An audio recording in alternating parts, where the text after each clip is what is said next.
Everyone seems to want in on this cryptocurrency boom.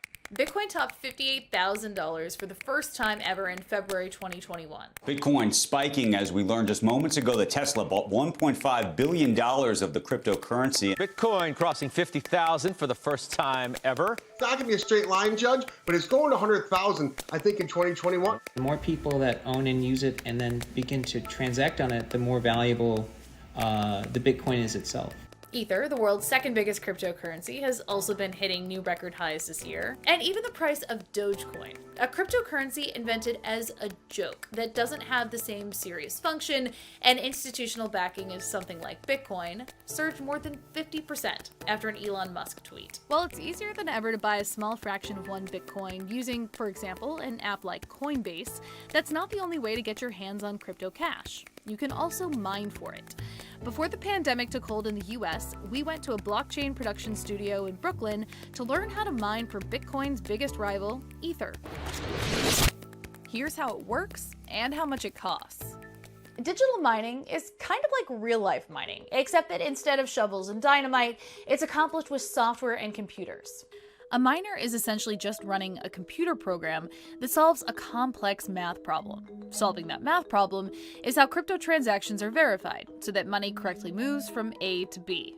The miner who solves the problem first is awarded crypto cash by the algorithm for their bookkeeping efforts. In the 12 years of history, not a single entry on its blockchain has been fraudulent. Now, they've processed probably close to $10 trillion of transactions and not a single false entry.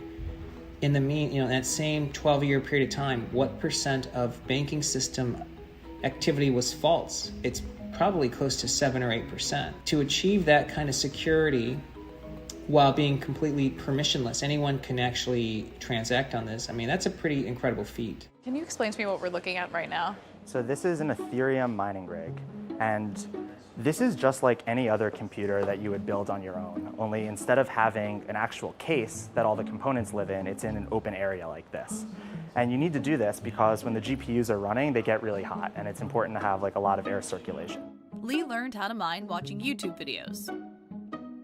This was back when he was still mining in his spare time.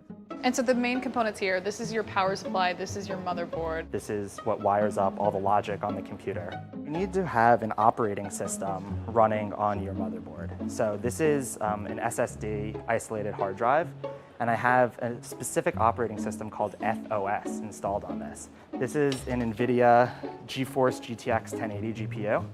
And this is a graphics card that people use mostly for gaming, but these are also really good for mining cryptocurrencies. Once this is sewed into place, we need to plug it into the power supply. And then we need to plug in the data so that the graphics card can read from the computer, and then plug this guy in. So what's this last plug here? So this is a SATA cable. This is so that it can get data out of the motherboard.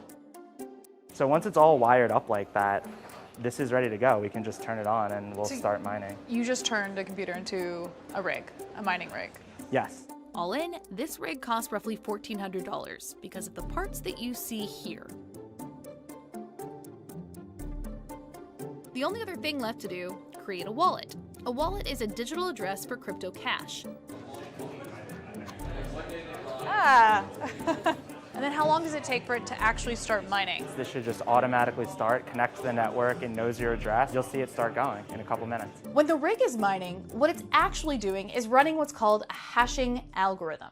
So it's computing millions of math equations to work out all of those digital transactions. But this mining rig isn't doing all these math problems in a vacuum.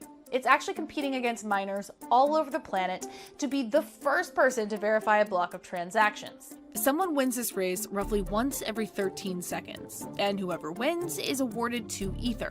They also get a transaction fee, which averages out to about 2.3 Ether. But there's a mining pool fee that has to be paid. which is about 1% of the block price, plus the transaction fee. When you combine all three, at today's prices, that comes out to about $6,400. And is everyone using the same hashing algorithm? Everyone uses the same hashing algorithm. It's completely democratic. It just depends on the hardware that you have and the cost of your electricity.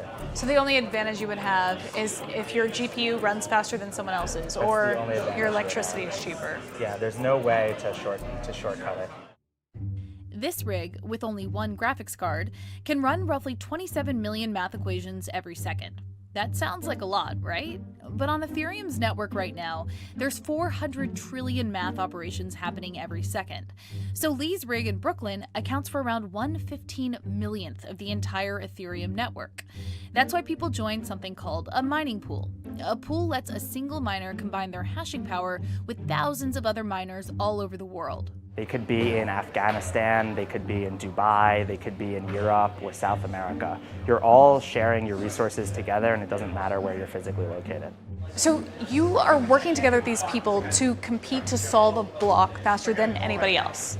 It's one giant competition between everyone that's on the network. So it's a race between you and your computers and the computers in your mining pool versus the computers in other mining pools. Let's fast forward an hour. Teaming up with my mining pool, here's how much I managed to rake in as a miner. Okay, so is it actually worth it to spend all of this money on gear and electricity in order to mine for crypto coins? Let's look at the math. Our one graphics card rig costs roughly $1,400. Tack on 5 more graphics cards, and we're at $4,400. If we run this rig at full capacity with all 6 GPUs, it can earn about 0.348 Ether per month, which is roughly $550. These rigs require quite a bit of power, so electricity cost is a big factor. Where you live in the United States also plays a major role in how much it costs to mine, since there are stark differences in electricity prices from state to state. Alaska, Hawaii, California, and Connecticut have the steepest electricity costs in the country. New York is also one of the priciest states where electricity bills are concerned, so it doesn't necessarily make sense to mine here in New York, but it's a totally different story where electricity is less expensive. Just take Washington State. It's got some of the cheapest power sources in the US, so there, the profits can outweigh the costs.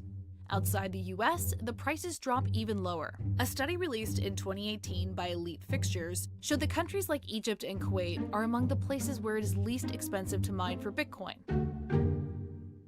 But one important thing to keep in mind is that the size of the prize that miners win exponentially decreases over time. Back in 2017, it was 5 Ether, but it's been cut down a few times since then.